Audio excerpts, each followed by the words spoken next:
ৰাজ্যৰ প্ৰথম পৰ্যায়ৰ নিৰ্বাচনত বিজেপি পাছ নে ফেল কোন কোন বিধানসভা সমষ্টিত বিজেপি শিখৰত থাকিব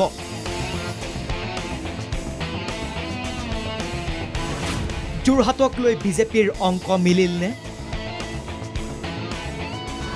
সোমবাৰে মাজনিশা বাজপেয়ী ভৱনত পৰ্যালোচনা বৈঠক ৰাজ্যৰ 5 সমষ্টিৰ নিৰ্বাচন অন্ত পৰাৰ লগে লগে দ্বিতীয় আৰু তৃতীয় পৰ্যায়ৰ নিৰ্বাচনৰ বাবে প্ৰচাৰ অভিযান তুংগত তুলিছে শাসক বিৰোধীয়ে ইয়াৰ সমান্তৰালকৈ বিজেপি সাজু হৈছে পৰ্যালোচনাৰ বাবেও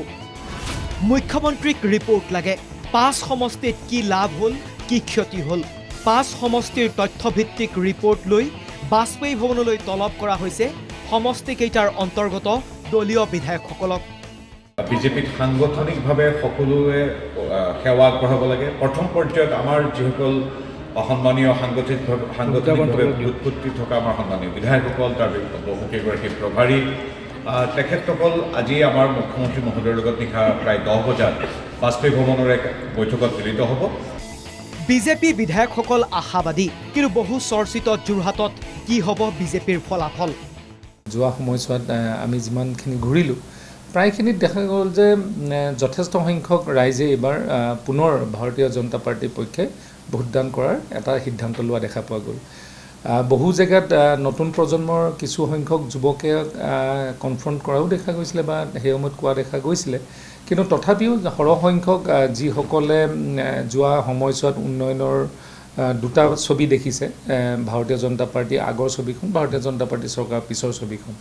সেইসকলে আজি এইবাৰ ভাৰতীয় জনতা পাৰ্টিৰ পক্ষে ভোটদান কৰিছে আৰু নিশ্চিতভাৱে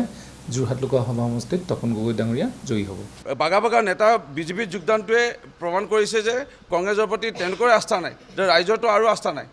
সেইকাৰণে আমাৰ প্ৰাৰ্থীকে জয় হ'ব ইয়াত বিশেষ আৰু মন্তব্য আগবঢ়াব লগা নাই উল্লেখযোগ্য যে সোমবাৰে মুখ্যমন্ত্ৰী হিমন্ত বিশ্ব শৰ্মাই চাৰ্টাৰ্ড বিমানযোগে গৈছে কেৰালালৈ ৰাহুল গান্ধীৰ বিৰুদ্ধে ৱাইনাডত ৰোড শ্ব' কৰি নিশা গুৱাহাটীলৈ উভতি এই বৈঠকত অংশ ল'ব মুখ্যমন্ত্ৰীয়ে কিন্তু ইয়াৰ মাজতে মুখ্যমন্ত্ৰীক প্ৰত্যাহ্বান ভূপেন বৰাৰ মুখ্যমন্ত্ৰীক ক'বলৈ কওক যে যদি যোৰহাট জিকে কংগ্ৰেছ তেখেতে পদত্যাগ কৰিম বুলি ক'বলৈ কওক I challenge chief minister of Assam let him tender his resignation if Congress will win in Jorhat it is my direct challenge to Himanta Biswa Sarma if you have the guts you declare through media that he will resign if Gaurav Gogoi will win. And I will compel him to resign if he will accept my challenge. উল্লেখযোগ্য যে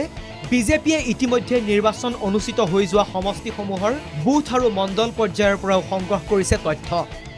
এই তথ্যসমূহ সোমবাৰে মুখ্যমন্ত্ৰীৰ পৰ্যালোচনা বৈঠকত দাখিল কৰিব বিধায়কসকলে গুৱাহাটীৰ পৰা লক্ষ্যজিৎ গোহাঁইৰ ৰিপৰ্ট NKTV